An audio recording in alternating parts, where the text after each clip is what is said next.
Now, the St. Anne police are not ruling out restricting large entertainment events from being held at Puerto Seco Beach following the major traffic pileup in Discovery Bay on the weekend. The development has also prompted calls from the private sector organization of Jamaica for the establishment of structured entertainment zones. Here once again is Anthony Lugg.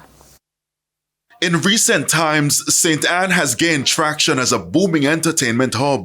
With venues like Plantation Cove, Puerto Seco, and Pearly Beach, the parish continues to be a top choice for promoters, hosting stage shows, parties, and other large-scale events. The fact is that this year they designated a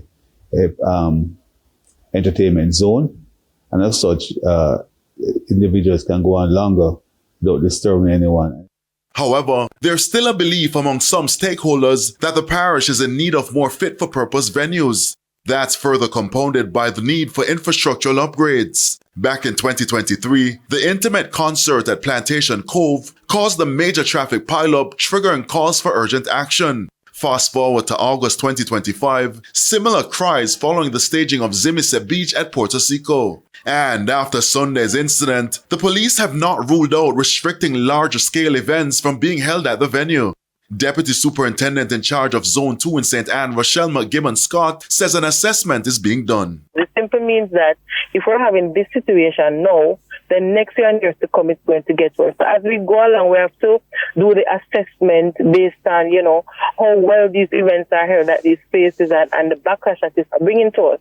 And then suggestions will be made in terms of not using this venue. But as I said before, initially, most times, we are working based on ticket sales, based on what is sold to us. And sometimes the promoters are very disingenuous.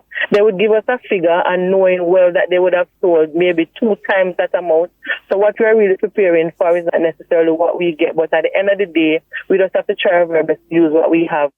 In an interview with our news team on Monday, Chairman of the St. Anne Municipal Corporation, Michael Belnavis, says the team is also exploring implementing tougher measures before granting permits for some of these events. In the meantime, the private sector organization of Jamaica said it's concerned about the persistent logistical and infrastructural challenges surrounding the hosting of large-scale entertainment and sporting events in Jamaica.